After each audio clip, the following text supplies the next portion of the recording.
ನೋಡಿ ನನ್ನ ಕೈಯಲ್ಲಿ ಏನಿದೆ, ಎಷ್ಟು ಘಮ ಘಮ ಬರ್ತಾ ಉಂಟು ಗೊತ್ತಾ.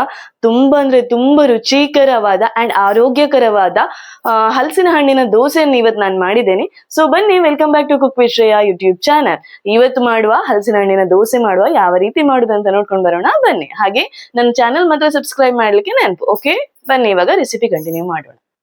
ನಾನಿಲ್ಲಿ 3 ಜನಕ್ಕೆ ಬೇಕಾದಷ್ಟು ದೋಸೆ ಮಾಡ್ಲಿಕ್ಕೆ 1 ಲೋಟ ಅಕ್ಕಿ ತಗೊಂಡಿದ್ದೇನೆ. ಅದನ್ನು ಚಂದ ನೀರಿನಲ್ಲಿ ತೊಳೆದು ಹಾಗೆ 3 ಗಂಟೆ ನೆನೆಸಿಟ್ಕೊಳ್ಳೋಣ.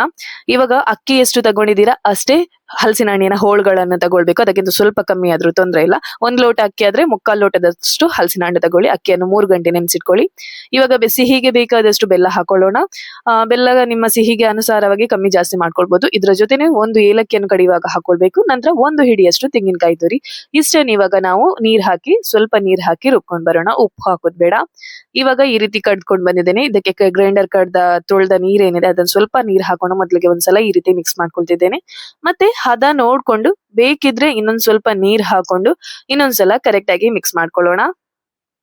ಈ ರೀತಿ ಮಿಕ್ಸ್ ಮಾಡ್ಕೊಳ್ಬೇಕು.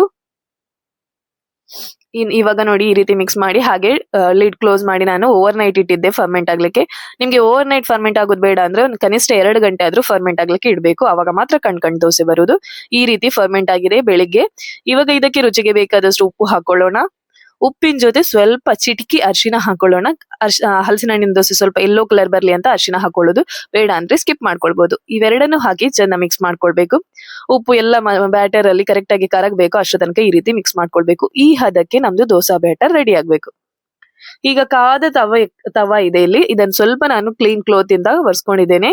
ಇವಾಗ ನಾವು ರೆಡಿ ಮಾಡಿ ಇಟ್ಕೊಂಡಿರುವ ಬ್ಯಾಟರ್ ಏನಿದೆ ದೋಸೆ ಬ್ಯಾಟರ್, ಅದನ್ನು ಸ್ಲೋಲಿ, ನಾನು ಯಾವಾಗ ನಾನ್ ಸ್ಟಿಕ್ ಅಲ್ಲಿ ಮಾಡುವ, ಸ್ವಲ್ಪ ಎತ್ತಿಟ್ಕೊಂಡು ಅದ್ರ ಮೇಲೆ ತವಾನ್ ಸ್ವಲ್ಪ ಎತ್ತಿಟ್ಕೊಂಡು ನಂತರ ಬ್ಯಾಟರ್ ಹಾಕೋದು. ಈ ರೀತಿ ಸ್ವಲ್ಪ ಸ್ಪ್ರೆಡ್ ಮಾಡ್ಕೊಳ್ಳೋಣ. ಇವಾಗ ನೋಡಿ ಎಷ್ಟು ಚಂದ ಕಣ್ ಬರ್ತದೆ ನೋಡಿ ದೋಸೆಯಲ್ಲಿ. ಈ ರೀತಿ ಕಣ್ ಬಂದ್ರೆ ಮಾತ್ರ ಚಂದ ಬರುದು. ಮತ್ತೆ ಇನ್ಸ್ಟೆಂಟ್ ಆಗಿ ಮಾಡಿದ್ದು ನಾನು ಒಂದ್ಸಲ ಮಾಡಿದ್ದೇನೆ, ಅದು ಅಷ್ಟು ಚಂದ ಬರೋದಿಲ್ಲ. ಈ ರೀತಿ ಫರ್ಮೆಂಟ್ ಆಗಿ ಇಟ್ಟು ಮಾಡಿದ್ರೇನೆ ದೋಸೆ ಟೇಸ್ಟಿ ಆಗಿ ಬರುದು. ಮೇಲ್ಗಡೆಯಿಂದ ಆರೋಗ್ಯಕ್ಕೆ ಉತ್ತಮವಾದ ತುಪ್ಪವನ್ನು ಹಾಕೊಳ್ಳೋಣ. ಎಣ್ಣೆ ಬೇಕಾದ್ರೂ ಹಾಕೊಳ್ಬಹುದು. ನಾನಿಲ್ಲಿ ತುಪ್ಪ ಹಾಕೊಂಡಿದ್ದೀನಿ. ಎಷ್ಟು ಚಂದ ಕಣ್ ಬರ್ತಿದೆ ನೋಡಿ ಅಂತೆ. ಇವಾಗ ಲಿಡ್ ಮುಚ್ಚಿ ಹಾಗೆ 1-2 ನಿಮಿಷ ಕುಕ್ ಆಗ್ಲಿಕ್ಕೆ ಇಟ್ಟು ಬಿಡೋಣ. ಒಂದು ಬದಿ ಕುಕ್ ಆಗಿದೆ. ಇವಾಗ ಇನ್ನೊಂದು ಬದಿಗೆ ಫ್ಲಿಪ್ ಮಾಡ್ಕೊಳ್ಳೋಣ.